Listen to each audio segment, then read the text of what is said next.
Join us at the Pahrump Nugget Hotel and Casino with the #1 gaming experience and entertainment. The Pahrump Nugget has the #1 dining experience at Stockman Steakhouse, Golden Harvest Cafe, and the Gold Miners Buffet. Come get your game on at the Pahrump Nugget Hotel and Casino.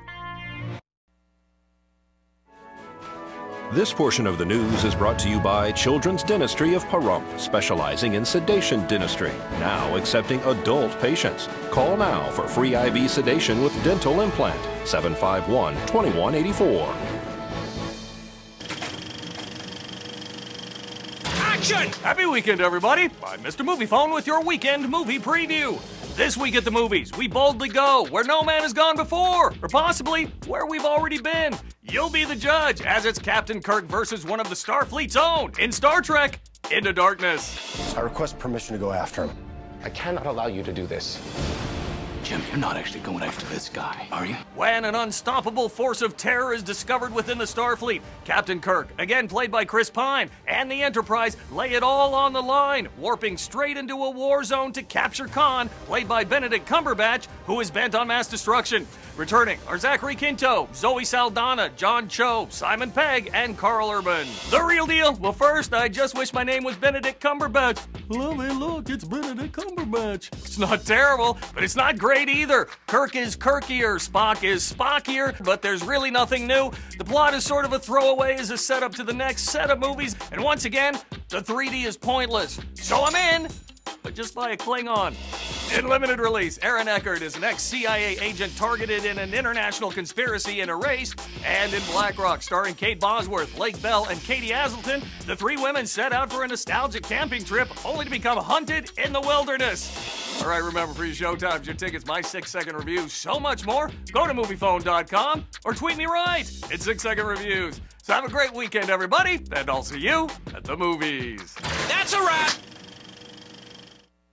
Welcome back to News 46. Well, several popular compact SUVs did poorly in a tough new crash test. However, two, the new Subaru Forester and the Mitsubishi Outlander Sport, did well. The Hyundai Tucson, Ford Escape, Kia Sportage, Buick Encore, and the Jeep Patriot earned poor marks in the News Mall overlap frontal crash test.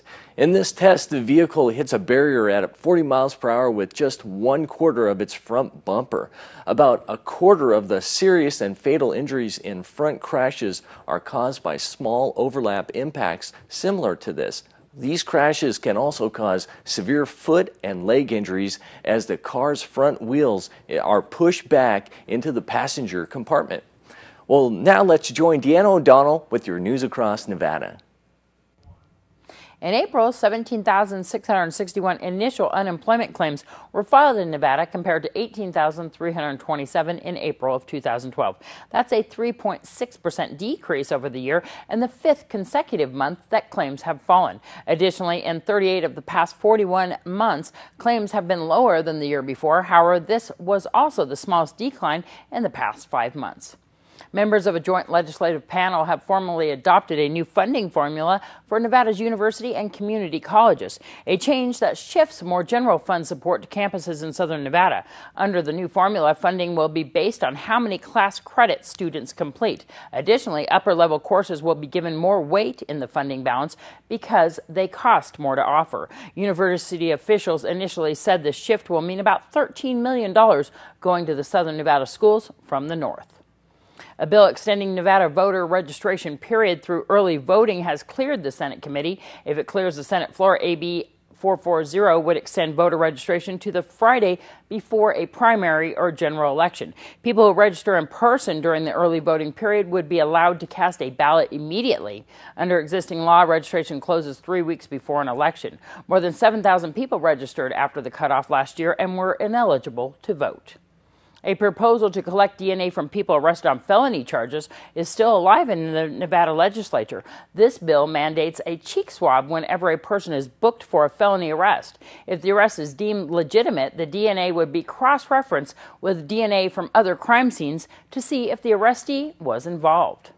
Nevada lawmakers are making strong statements that crimes motivated by hatred of someone being a transgender person will not be tolerated in the Silver State. The Assembly passed SB 139 by a 30-11 margin on Tuesday. The bill adds gender identity or expression to the list of motivations deemed to be hate crimes already in statute.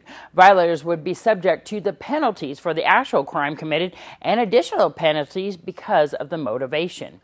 Nevada's tech industry grew by 2% in 2012 compared to 1.1% growth rate at the national level. This represented a growth of 500 net tech industry jobs for a total of 26,200 tech industry jobs in 2012. The tech industry accounted for 2.7% of all jobs in Nevada. Tech industry jobs in Nevada pay 85% higher wages on average than the private sector, $75,400 compared to $40,700. Tech companies paid $2 billion in payroll in 2012, representing 5% of all private sector payroll in the state. I'm Deanna O'Donnell. That's your news across Nevada.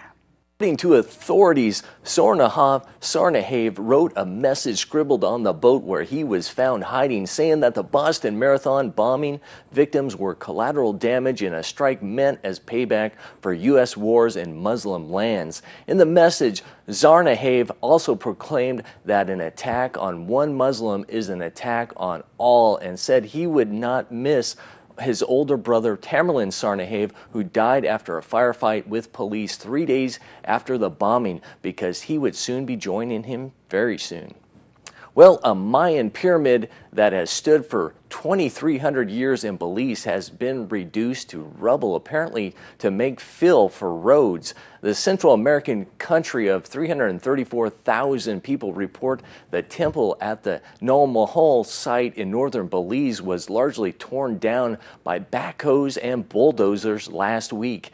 The pyramid was the center of the settlement of about 40,000 people and 81 buildings over 12 square miles.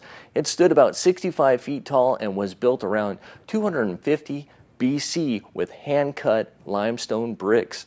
The limestone is quality material used to upgrade local roads and is prized by contractors. The Mayans use good material to build their temples, and these temples are close to the village of Douglas, so that means that they have to use less diesel fuel, less wear and tear on their vehicles if they use the material that is very close at hand. Well, the public is invited to a ribbon cutting tomorrow morning next to the library on East Street. This art show is the first annual celebration of the Smart Art Show.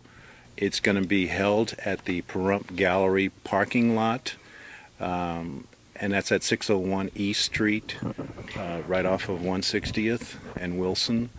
We're going to have local artists there to show their artwork, and I mean, it's some real great artwork that they're going to be doing. So we're inviting people to come out. We're going to have artists there. We're going to have raffles of paintings. We're going to have some music as well as food. So we're encouraging everybody in the Pahrump area and wherever else to come on the 17th and 18th of May. And it's going to be from 10 to 6 o'clock. Also, the art gallery will be open the whole time that the exhibit's going on outside, so they can check out the inside of the art gallery too. And it's free. It's free. Yeah, there's no admission. We'll stay right here. We're going to have more local news right after these messages.